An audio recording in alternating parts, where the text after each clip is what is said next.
예, 319쪽에 구분 소유적 공유가 나오죠. 일단 별표 하나만 해두시고요. 세부적인 내용은 다음 과정에서 볼 거고 일단 개념만 좀 확인하고 넘어가세요. 땅이 있는데 갑과 을이 이 땅을 사는데요. 얘들은 이제 어떻게 할 생각이냐면 이 땅의 이 부분은 절반은 갑이 쓰고 이쪽은 을이 사용할 생각이에요. 그러면 각자 이렇게 쓸 거면 원칙대로 하려면 뭐부터 하는 게 원칙이에요?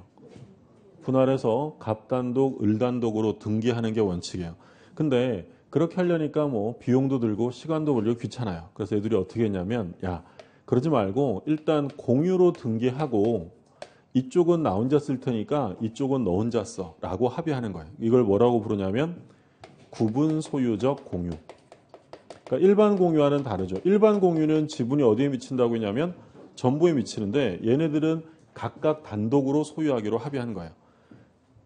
이것을 상호 명의신탁이다라고 불러요. 그러니까 왜 상호 명의신탁이라고 하냐면 원래 갑의 지분이 어디에 미치는 거냐면 목적물 전부에 미쳐야죠. 근데 갑이 이쪽 절반만 쓰고요.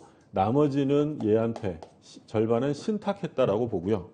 또는 을의 지분도 어디에 미치냐면 목적물 전부에 미쳐야 되는데 을도 여기 절반만 사용하고 나머지는 절반은 신탁했다라고 보는 거예요. 그러니까 서로가 서로에게 신탁했다고 해서 얘를 뭐라고 부르냐면 상호명의 신탁이라 하고 이건 얼마든지 적법 유효하게 할 수 있는 거야. 그러니까 이건 뒤에 가서 우리가 나중에 공부하긴 할 텐데 특별법 가면 또 볼 거예요. 이 상호명의 신탁은 이름은 명의 신탁이지만 부동산 실명법에 위반되는 것이 아닙니다. 이건 얼마든지 할 수 있는 거예요. 그러면 이렇게 구분 소유적 공유, 상호명의 신탁을 하면 내부적 관계와 외부적 관계가 달라요. 그러니까 내부적 관계는 공유하는 거예요. 배타적으로 소유하는 거예요. 내부적으로는 배타적 소유. 근데 외부적으로는 지금 등기가 어떻게 되어 있어요? 공유로 되어 있어요. 대외적으로는 공유 관계다. 그러니까 내부적인 관계와 외부적인 관계가 달라지게 됩니다. 그러면 만약에 이 갑이라는 사람이 혼자 사용하기로 했는데 을이 여기 스물스물 막 들어와요. 그러면 갑이 야, 너 왜 그래? 나가라고 배제를 청구할 수 있어요? 없어요? 자, 내부적으로 무슨 관계라고요? 배타적 소유하는 거예요. 근데 을이 갑의 땅에 침범했어요. 방해배제 청구할 수 있어요? 없어요? 할 수 있는 거예요. 내부적으로는 각자 쓰는 거야. 공유 관계가 아니기 때문에 이건 배타적 지배를 하는 곳에 들어오면 소유권에 기한 방해 제거를 즉시 청구할 수 있어요. 그러면 갑이 여기다가 자기 이름으로 건물을 을의 동의 없이 단독으로 지을 수 있어요? 없어요? 있죠? 아까 공유 상태에서는 공유자가 거기에 자기 혼자 건물을 짓는 행위를 해서는 안 되는 건데 이건 각자 소유하는 것이기 때문에 얼마든지 건물을 신축하는 거 가능합니다. 자, 그런데 만약에 어떤 A라는 사람이 을이 배타적으로 소유하는 부분을 침해하고 있어요. 침해. 그러면 이 갑이 요 A를 상대로 하여 공유물 전부에 대한 배제를 청구할 수 있느냐? 할 수 있는 거예요. 왜냐하면 이건 대내적인 문제예요, 외부적인 문제예요. 외부적인 문제니까 무슨 관계? 공유 관계이기 때문에 공유 지분권자로서 단독으로 전부의 배제를 청구할 수 있다. 보존행위죠. 그러면 이 경우에 손해배상도 청구할 수 있는데 손해배상은 전부예요, 지분범위예요. 지분범위에서 청구할 수 있다. 그러니까 구별되시죠? 그래서 내부적으로는 각자 소유하는 건데 등기를 공유 등기로 하는 것을 구분 소유적 공유라 하고 이걸 상호명의 신탁이라고 부르기도 합니다. 그러니까 내부적으로는 무슨 관계라고요? 배타적으로 소유하는 거예요. 구분 소유하는 관계고 외부적으로는 각자 소유하는 게 아니라 공유 관계가 되는 거예요. 그러면 얘네들이 이 관계를 끝내고 싶어요. 정리하고 싶으면 얘네들이 공유물 분할을 청구할 수 있느냐? 할 수 없다라는 게 판례 입장이에요. 그러니까 공유물 분할 청구권의 주체가 될 수 없다. 왜냐하면 공유물 분할을 청구할 사람은 배타적 소유를 주장하는 사람이 하는 거예요. 지분권에 근거한 거예요. 지분권에 근거한 사람이 분할을 청구하는 건데 얘네들은 지금 지분권을 주장하는 게 아니라 서로의 단독 소유를 주장하고 있기 때문에 공유물 분할 청구의 주체가 될 수 없는 거고 그럼 얘들은 어떻게 되냐면 서로에게 명의신탁했던 거 상호 명의신탁을 해지하고 넘겨주었던 지분 이전을 받아요. 지분 이전을 청구해야 한다라는 게 판례예요. 그러면 서로에게 넘겨줬던 지분을 돌려줄 때는 어떻게 이행을 하는 거냐면 당연히 누가 먼저 이행하면 불공평하잖아요. 동시 이행 관계다. 이게 동시행 관계라는 것도 몇 번 출제가 됐었고요. 일단 계략적인 내용이에요. 계략적인 내용. 이 정도 내용들은 일단 확인해 두시고 자, 그럼 교재 잠깐 볼게요. 319쪽에 2번의 효력입니다. 효력. 괄호 1번. 대내적 관계. 구분 소유적 줄거두세요. 구분 소유적 공유의 경우 그 지분권자는 내부 관계에 있어서는 특정 부분에 관하여 하나여 소유권을 취득하고 이를 배타적으로 사용 수익할 수 있다. 그 다음에 괄호 2번 대외적 관계.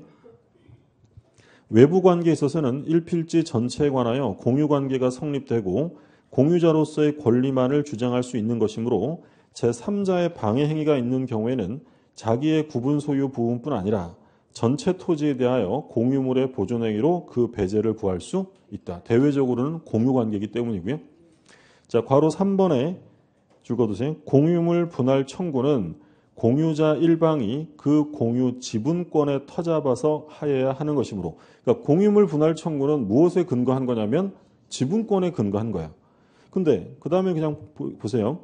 공유 지분권을 주장하지 아니하고 목적물의 특정 부분을 소유한다고 주장하는 자는 그 부분에 대하여 신탁적으로 지분 등기를 가지고 있는 자를 상대로 하여 그 다음에 줄거두세요.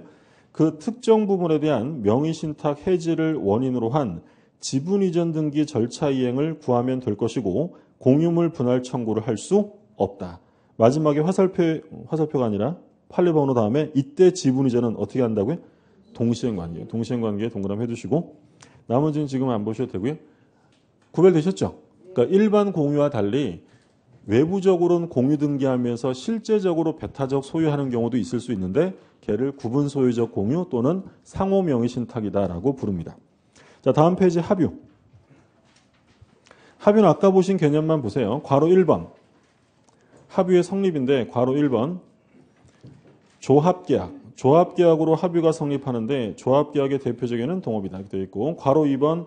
법률 규정에 의한 합유로는 신탁법에 의한 신탁재산이 있다. 그러니까 합유가 성립되는 경우는 둘 중에 하나예요. 조합계약으로 성립하는 경우가 있고요. 두 번째는 법률이 정할 때. 법률이 어디에 규정되어 있냐면 신탁법상 신탁에서 수탁자가 여러 사람일 때 이때 소유 형태는 공유가 아니라 뭐라고 규정되어 있냐면 합유라고 규정되어 있다. 무슨 말인지 되셨어요? 예. 그러면 크게 뭐 이해하고 이런 문제가 아니라 그냥 두 가지예요. 법률 행위, 조합계약, 법률 규정, 신탁법 이렇게 구별하시는 거고요. 그 다음에 합유관계인데 괄호 1번에 합유물의 보존 변경 처분 줄거두세요. 합유물의 보존 행위는 각자 할 수 있으나 합유물을 처분 변경하는 데는 전원 동의가 있어야 한다. 이건 공유랑 같아요, 달라요? 똑같은 거예요. 공유도 보존 행위 단독으로 하고요. 공유물을 처분 변경할 때 전원 동의가 필요하다고 했죠. 자, 그런데 이제 결정적인 다른 점인 지분에 관한 문제인데 2번에 동그라미 2번에 별표해 두세요. 합유물에 대한 지분을 처분하는 경우 즉 조합원 지위를 양도하는 경우에는 전원 동의가 필요하다. 그러니까 합유 지분이 넘어간다는 것은 동업자가 바뀌는 거잖아요. 전원 동의가 필요하고 그 다음에 동그라미 3번 앞 첫째 줄에만 줄거두세요. 합유 지분권의 포기는 법률 행위에 의한 것이므로 등기하여야 효력이 있다. 포기는 법률 행위니까 등기해야 되고요. 밑에 판례가 있죠. 합유자의 지위가 상속되는지 여부. 상속돼야 안 돼?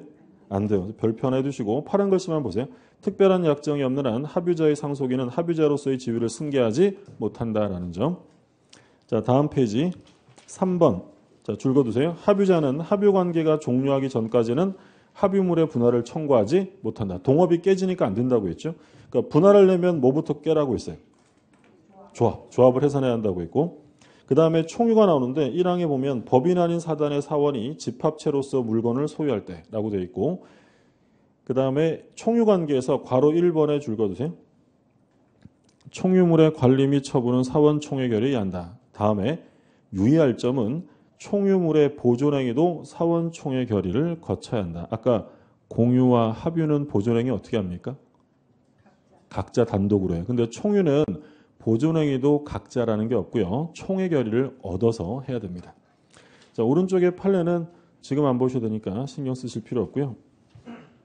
그 괄호 3번의 첫째 줄에 교인들이 집단적으로 교회를 탈퇴한 경우 법인 아닌 사단인 교회가 두 개로 분열되고 분열되기 전 교회 재산이 분열된 각 교회 구성원들에게 각각 총유적으로 구속되는 형태의 교회 분열을 인정하지 않고 종전교회 재산은 잔존교인들의 총유에 속하게 된다. 그러니까 나간 사람들은 총유자의 지위가 인정된다는 거야, 안 된다는 거야? 안 된다라는 거죠.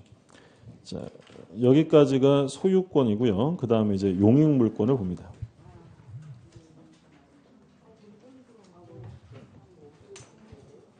자, 용익물권은 우리가 앞에서 언급을 할 때 뭘 안 봤냐면 용익물권은 다른 것과 차이점으로 예외적으로 하나가 있었어요.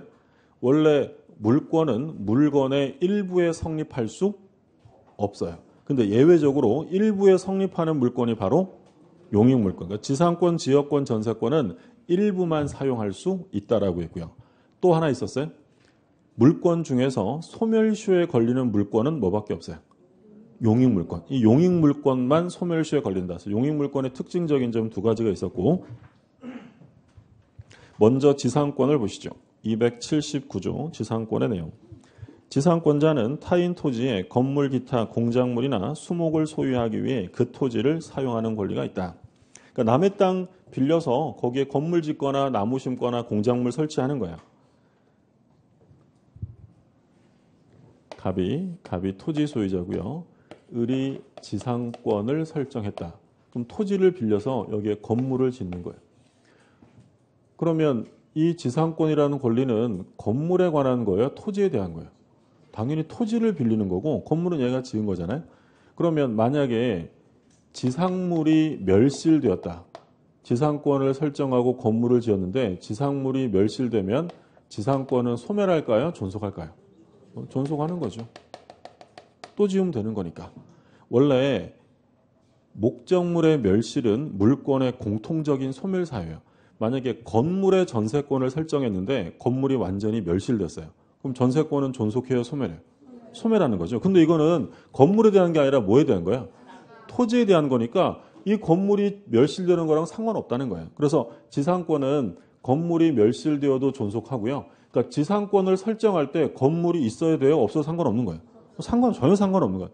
그러면 그 얘기는 지상권과 이 지상물은 운명을 함께해요? 별개라는 거예요.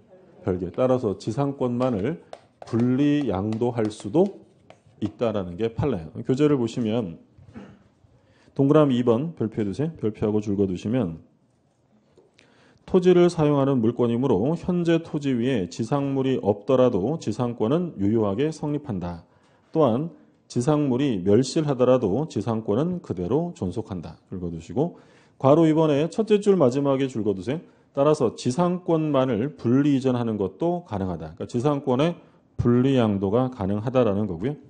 판례는 그와 관련된 내용이니까 안 보셔도 큰 문제 없고, 자 마지막에 지료를 요소로 하지 않습니다. 그래서 마지막에 줄거두세요. 토지 사용의 대가인 지료 지급은 지상권의 요소가 아니다. 임대차는 차임이 요소예요, 아니에요? 반드시 들어가야 돼요.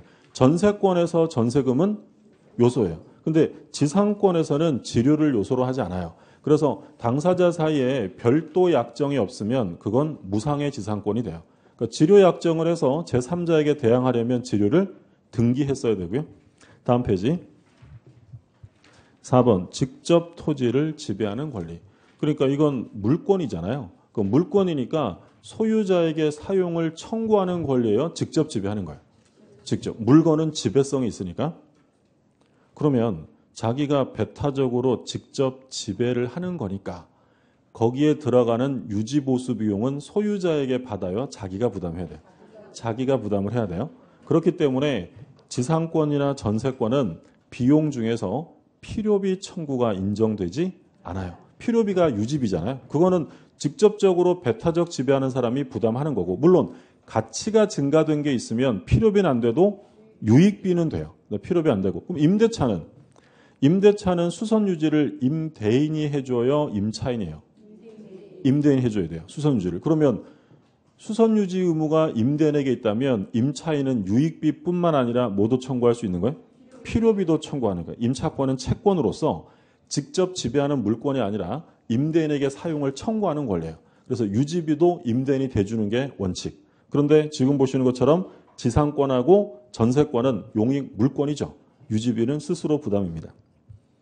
자, 지상권과 토지 임차권 비교인데 이건 지금 뭐 나중에 되면 저절로 알게 되는 거죠. 지상권은 물권이에요, 채권이에요. 우리 지금 물권법 공부하잖아요. 지상권은 물권이고요. 토지 임차권은 채권이에요. 물권과 채권의 차이예요. 그러면 지상권은 물권이니까 대항력이 있어요, 없어요? 당연히 있죠. 그러면 지상권자가 사용하고 있는데 땅이 팔렸어요. 그럼 새로운 소유자가 지상권자에게 그 땅 달라고 할 수 있어요, 없어요? 당연히 안 되죠. 지상권은 물권이니까. 근데 임차권은 채권이잖아요. 등기하지 않은 이상 임차권이 설정되어 있는데 부동산의 소유자가 바뀌었어요. 소유자가 임차인에게 내 땅 줘 할 수 있어요, 없어요? 있는 거예요. 그게 이제 차이점이죠. 대항력의 차이고. 뭐 성질과 양도성이 바로 물권과 채권의 차이예요. 나머지 것들은 참고로 보시고. 자, 오른쪽에 지상권의 취득인데 법률 행위냐 법률 규정이냐 안 보셔도 상관없어요. 존속기간 보세요. 존속기간 280조 제1항.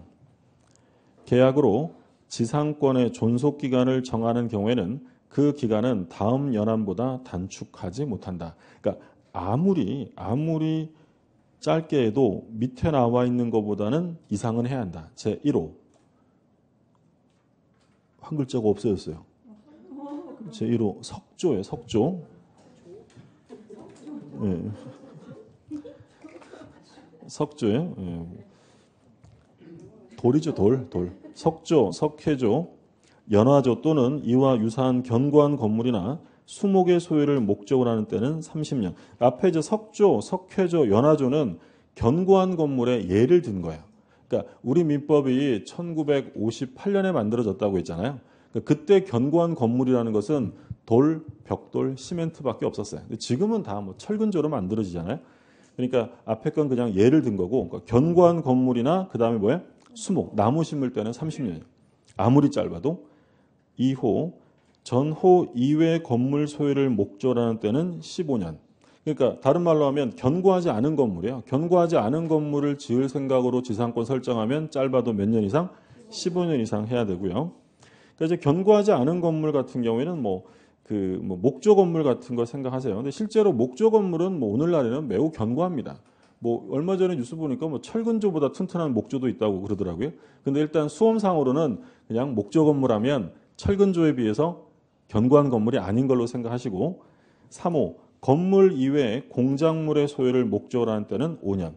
그래서 견고한 건물 수목 30년, 그 외 건물 15년, 기타 공작물은 5년. 아무리 짧아도 이거 이상 해야 되고요. 2항, 전항의 기간보다 단축한 기간을 정하면 연장돼요. 강행 규정이니까 연장되고. 괄호 1번에서 최단 기간 제한이 있다라고 되어 있죠. 다섯째 줄에 보세요.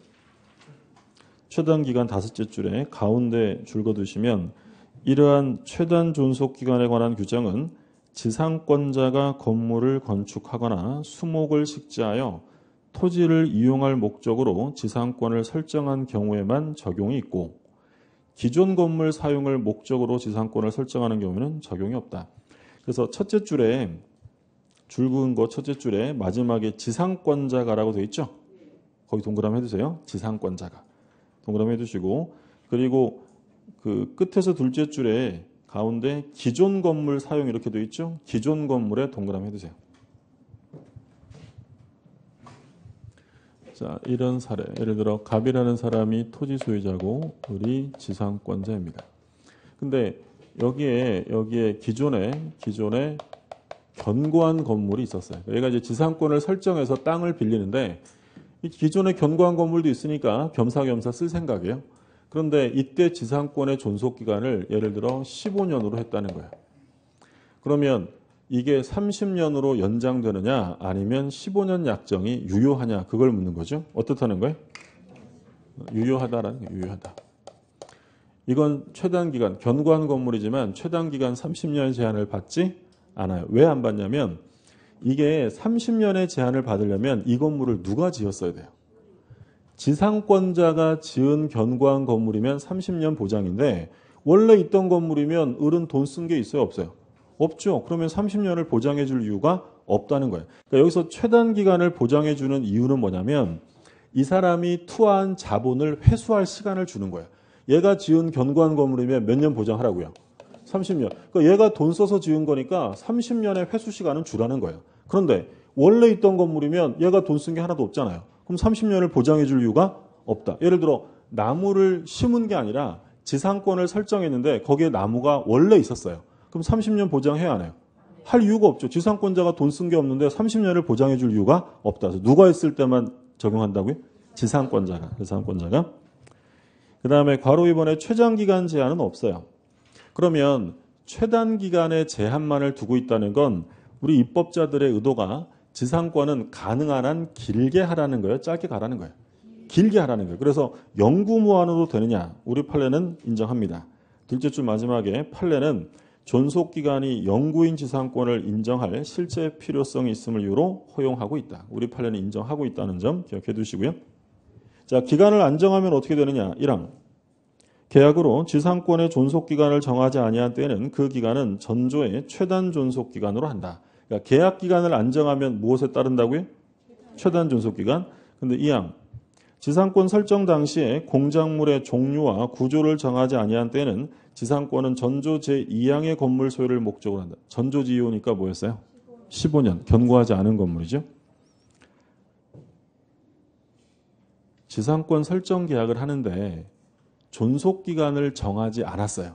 그럼 일단 뭐에 따른다고요? 최단기간. 바로 15년 되는 거 아니에요.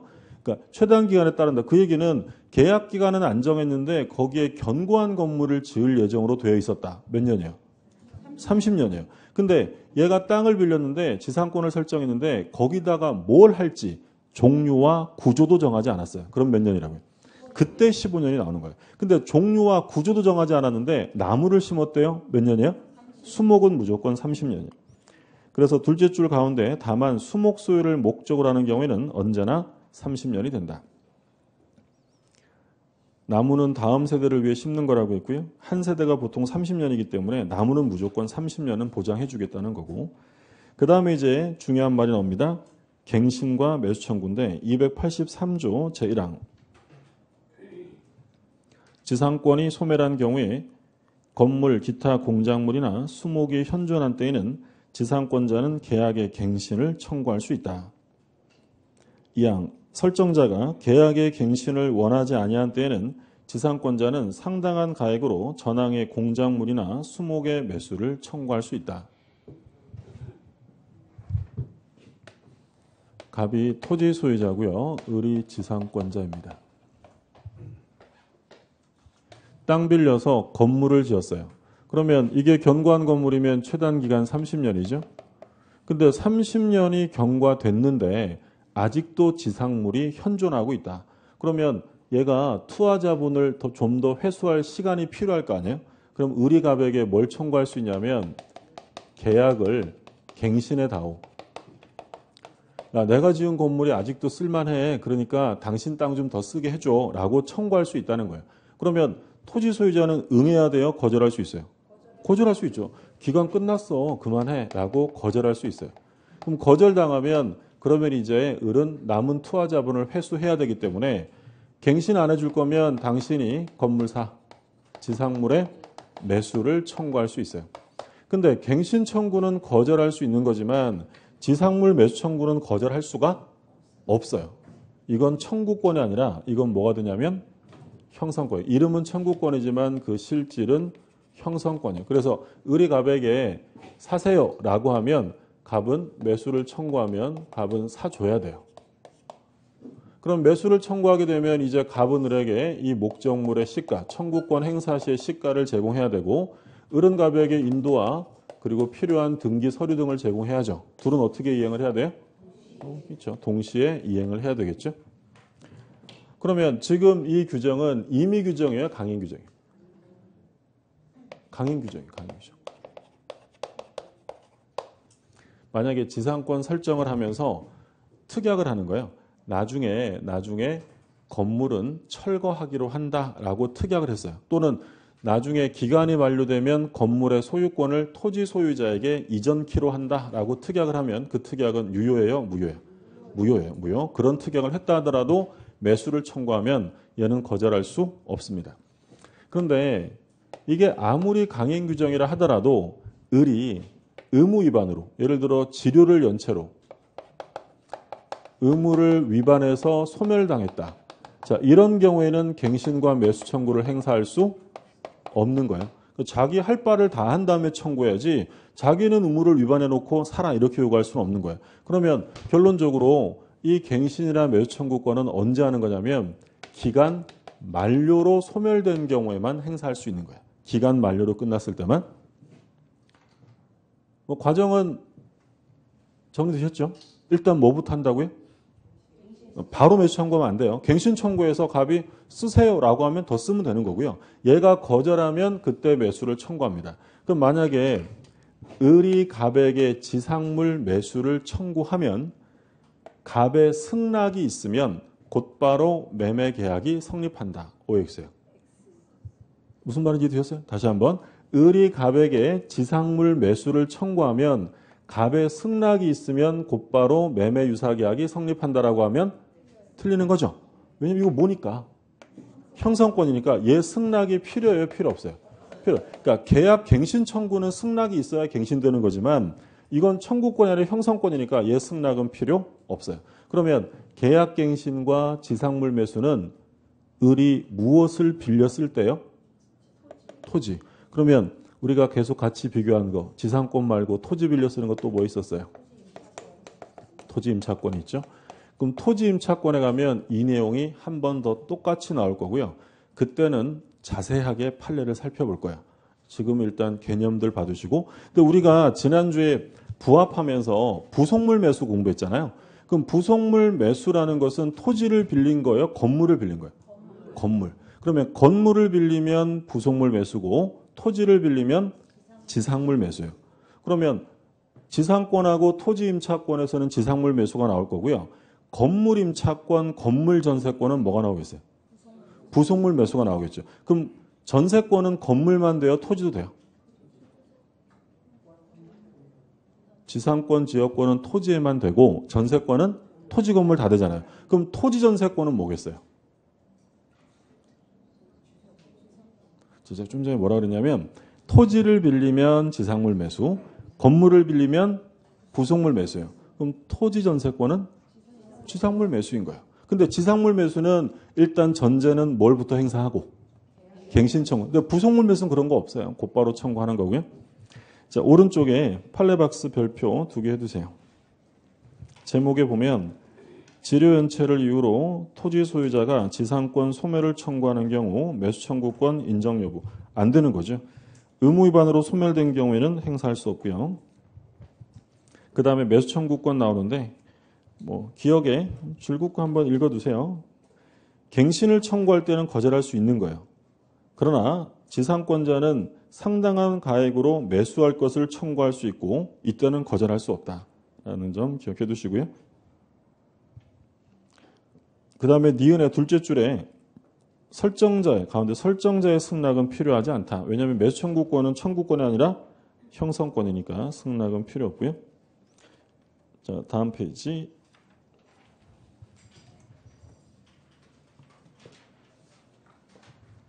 자, 토지 사용권 한번 1번을 읽어두시고 상린관계나 이런 거 준용 조항이 있죠. 자, 2번에 지상권의 처분인데 조문을 볼게요. 지상권자는 타인에게 그 권리를 양도하거나 권리 존속 기간 내에서 토지를 임대할 수 있다. 그러니까 지상권은 물권이니까 자유롭게 양도, 임대할 수 있어요.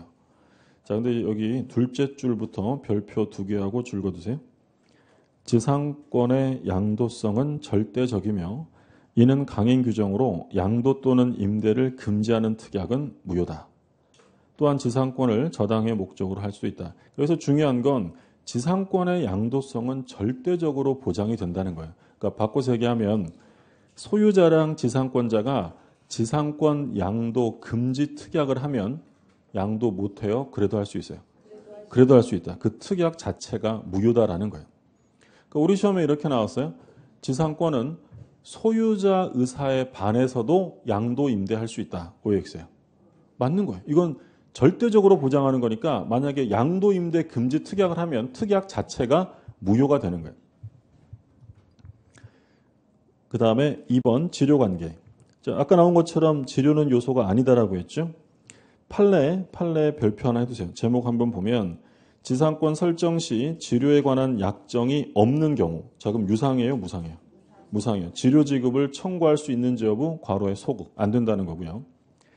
및 치료에 관하여 등기되지 않은 경우에는 치료 증액 청구권도 발생하지 않는지 여부 적극. 발생하지 않는다. 그러니까 치료를 등기하지 않았다라고 하면 대항할 수 없잖아요. 따라서 제3자에게 증액해달라 이런 것도 요구할 수 없다라는 거예요. 그래서 치료 가지고 대항하려면 뭘 해야 돼? 등기해야 되고. 자, 오른쪽에 치료 증감 청구. 경제사정의 변동이 있으면 증감을 청구할 수 있죠. 이건 임대차에 가면 차임 증감, 전세권에 가면 전세금 증감. 세 군데서 똑같이 나와요. 지상권의 치료 증감, 전세권의 전세금 증감, 임대차의 차임 증감 똑같고 이건 형성권이에요. 형성권. 그럼 형성권이니까 청구하면 언제부터 증감의 효력이 생기는 거예요? 바로 생기는 거죠. 바로. 근데 다툼이 생기면 법원에 갈 거 아닙니까? 그럼 법원에서 판결을 하게 되면 증감의 효력이 판결 시부터 생긴다는 거예요? 청구 시부터 생긴다는 거예요? 청구 시부터 생깁니다. 그래서 셋째 줄에 그 얘기 나오죠. 가운데, 셋째 줄 가운데 치료 증감 청구에 다툼이 있으면 법원이 결정하게 되며 법원이 결정하는 치료 증감은 결정 시부터가 아니라 그 증감 청구를 한 때에 소급하여 효력이 생긴다. 자, 그 다음에 치료 체납의 효과인데 지상권자가 몇 년이에요? 2년에 동그라미 해두세요.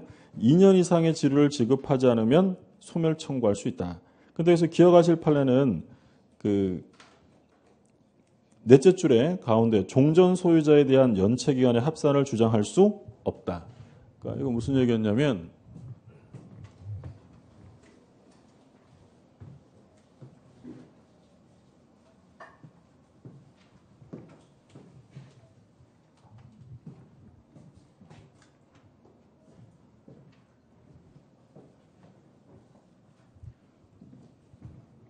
갑이 있고 을이 지상권자.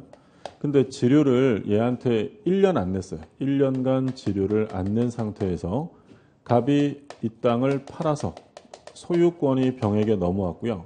그러면 을이 병에게 다시 1년을 내지 않았어요. 그러면 합산하면 몇 년을 한 거예요? 2년이죠. 그러면 이 소유자가 을에게 소멸 청구할 수 있느냐? 할 수 없다라는 거예요. 합산해서는 안 되고요. 이 새로운 소유자에게만 연체 기간이 얼마가 돼야 된다는 거예요? 2년이 돼야 돼요. 그러니까 만약에 우리 시험에 이렇게 한번 나왔어요. 을이 갑에게 2년을 안 냈고요. 얘한테 1년을 안 냈어요. 자, 그러면 병은 을에게 소멸 청구할 수 있어요? 없어요? 없는 거죠. 왜냐하면 예전 거는 신경 안 써요. 합산하는 게 아니라 새로운 소유자에게만 2년 연체가 되어야 한다는 거죠. 자, 이거 보시고 그 다음에 지상권의 소멸 사유, 기간 만료, 혼동 등등이 있고요. 자, 332쪽에 288조 지상권이 저당권의 목적인 때 또는 그 토지에 있는 건물 수목이 저당권의 목적이 된 때에는 전조의 청구, 지료 연체되면 소멸 청구할 수 있다는 거잖아요. 그거는 저당권자에게 통지한 후 상당한 기간이 경과함으로써 효력이 생긴다. 그러니까 예를 들어서 갑이 을에게 지상권을 설정을 해 주었고요. 병이 저당을 잡았는데 뭘 저당 잡았냐면 을의 지상권을 저당을 잡은 거예요. 근데 이 지상권자가 지료를 2년 이상 안 냈어요. 그러면 갑이 을에게 뭐 하는 거예요? 소멸 청구하는 거죠. 그러면 원래 지료를 안 내서 소멸 청구를 당하면 이건 언제 소멸하는 게 원칙이에요? 이 소멸 청구가 을에게 도달되면 즉시 소멸하는 거예요. 그게 원칙이에요. 그런데 만약에 이런 경우에 원칙대로 즉시 소멸되면 저당권의 대상이 소멸하죠. 그럼 누가 피해를 볼 수 있어요? 저당권자가. 그래서 이런 경우에는 소멸 청구했으면 저당권자에게 시간이 필요하기 때문에 얘한테 그 사실을 통지해 주고 그리고 상당한 기간이 경과해야 그때 소멸하게 된다. 누구를 위한 규정이에요? 저당권자, 그렇죠? 그 얘기고. 우리 시험에 예전에 이렇게 한번 나온 적이 있어요. 지상권이 저당권의 목적이 된 경우에는 지상권자가 지류를 연체해도 소멸 청구를 하지 못한다. OX예요. 소멸 청구는 당연히 할 수 있는데 다만 소멸되는 시점이 얘한테 그 사실을 알려주고 상당한 기간이 경과해야 한다는 거죠. 그 다음에 이제 소멸의 효과입니다. 285조 제1항. 지상권이 소멸한 때에는 지상권자는 건물 기타 공작물이나 수목을 수거하여 토지를 원상에 회복해야 한다. 그러니까 남의 땅을 썼으니 원상으로 돌려놔야죠. 그 다음에 2항. 전항의 경우에 지상권 설정자가 상당한 가액을 제공하여 그 공작물이나 수목의 매수를 청구한 때는 지상권자는 정당한 이유 없이 이를 거절하지 못한다. 그러니까 이번에 2항은요. 지상물 매수를 누가 청구하는 거예요? 설정자가. 그렇죠? 갑이 토지 소유자고 을이 지상권자예요. 내가 여기에 나무를 심었다. 자, 수목 소유를 목적으로 하면 최단 기간이 30년이에요. 근데 30년의 기간이 만료가 됐는데 아직 수목이 현존합니다. 그럼 을은 갑에게 일단 뭘 청구하죠? 계약 갱신 청구. 거절당하면 지상물 매수. 그게 아까 본 거고. 근데 이번에는 이제 30년의 기간이 끝났는데 을이 더 이상 이 땅을 쓰고 싶지 않아요. 그러니까 을은 나 이제 고마 간다 이러면서 이제 나무를 주섬주섬 뽑는 거죠. 권원자가 심은 거니까 자기 거잖아요. 그럼 이때 땅 주인이 아저씨 뽑지 마, 내가 살게 라고 뭐 할 수 있다고? 매수 청구할 수 있다는 거야. 그러면 이 그림에서는 매수를 청구한 사람이 지상권자였잖아요. 근데 이 두 번째 여기서는 누가 하는 거예요? 설정자가 한다. 그러면 지상물 매수 청구권은 지상권자만 할 수 있는 게 아니라 누구도 하는 거예요? 설정자도 하는 거였죠. 물론 정확하게 말하면 한자는 달라요. 그러니까 을은 지상권자가 하는 경우에는 을이 갑한테 사세요 하는 거예요? 파세요 하는 거예요? 사세요는 거고 얘는 파세요 하는 거잖아요. 이건 살매자고 팔매자인데 한글로 쓰면 똑같이 나오는 거예요. 매수 청구권은 지상권자뿐 아니라 설정자에게도 인정이 됩니다. 지상권은 물권이잖아요. 힘이 강해요, 약해요? 강해요. 특히 지상권은 엄청 강한 거예요. 지상권은 소위 권리 중에 넘버 2라 그랬어요. 짱은 누구고? 소유권이고 그 다음에 센 권리가 지상권이에요. 너무나 강력하죠. 심지어 연구무한도 된다잖아요. 그렇죠? 그러니까 우리 학자들은 연구만 안 된다. 이게 연구무한까지 인정하면 소유권이랑 뭐가 달라? 안 돼 이러는데 우리 판례는 연구무한도 돼요. 그리고 양도 임대하는데 소유자가 반대하면 못해요. 그래도 할 수 있어요. 그래도 할 수 있는 거예요. 자유롭게 처분 가능하고. 그러니까 너무 강하다 보니까 실제 지상권이 설정되는 경우가 거의 없어요.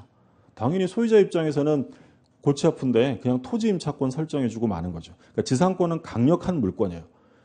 그러면 지상권자뿐 아니라 지상권 설정자에게도 서로에게 매수 청구권을 인정해 줍니다. 그런데 토지 임대차에 가면 빌려 쓰는 건 똑같은데 토지 임대차는 확연한 약자가 누구예요? 임차인이에요. 그러면 토지 임대차 가면 이 지상물 매수 청구권은 누구의 권리로만 돼 있냐면 임차인만의 권리고요. 임대는 행사하는 권리가 아니에요. 이해되셨어요? 자, 그럼 이제 응용, 적용, 그죠? 자, 전세권이 있어요. 전세권은 우리 대표적으로 정한 게 부속물 매수죠. 그럼 전세권에서의 부속물 매수는 전세권자만의 권리일까요? 설정자도 할까요? 자, 전세권은 물권이에요, 채권이에요? 우리 용익 물권은 지상권, 지역권, 전세권이 있어요. 그러면 물권이죠. 그럼 전세권자만 하도록 돼 있을까요? 설정자도 할까요? 대등하게 합니다. 근데 이게 건물 임대차로 가면 건물 임대차에서는 부속물 매수가 누구만의 권리로 돼 있냐면 임차인만의 권리로 돼 있어요. 소유자는 못 하는 거예요. 그러니까 지상권, 전세권은 물권이니까 서로 주고받게 해준 거고요. 임대차에서는 누구를 위해서? 임차인만을 위한 규정으로 두고 있다는 거예요. 그 다음에 괄호 2번에 유익비 청구할 수 있죠? 필요비는 안 된다 그랬어요? 네. 그 다음에 문제 좀 볼게요. 오른쪽에 지상권에서 틀린 것은 1번. 지상권 설정 계약 당시 건물 기타 공작물이 없더라도 지상권은 유효하게 성립할 수 있다. 상관없어요. 토지에 대한 권리니까. 2번. 지상권자는 토지 소유자 의사에 반하여도 자유롭게 타인에게 지상권을 양도할 수 있다. 그렇죠. 절대적이고. 3번 지상의 공간은 상하의 범위를 정하여 공작물을 소유하기 위한 지상권의 목적으로 할 수 있다. 그럴 수 있어요. 좀 이따 보고. 4번 지상권이 저당권의 목적인 경우 지료연체를 이유로 한 지상권 소멸 청구는 저당권자에게 통지하면 즉시 그 효력이 생긴다. 틀렸죠? 상당 기간 경고해야 한다고 했고, 그 다음에 5번 지상권 소멸 시 지상권 설정자가 상당한 가액을 제공하여 공작물 등의 매수를 청구한 때에는 저당권자는 정당한 이유 없이 거절하지 못한다. 그렇죠? 4번이 정답이고요. 지금 보신 내용이 일반 지상권이에요. 일반 지상권. 그 다음에 이제 특수지상권 나오는데 1번의 분묘기지권 별표 하나만 해두세요. 하나만. 그 다음에 336쪽에 2번에 구분지상권 별표하지 마시고요. 예. 337쪽에 법정지상권 나오죠. 거기에 별표 2개 해두세요. 자, 특수지상권 봐야 되는데 예. 아무래도 휴식이 좀 필요한 것 같죠? 좀 쉬었다 보죠.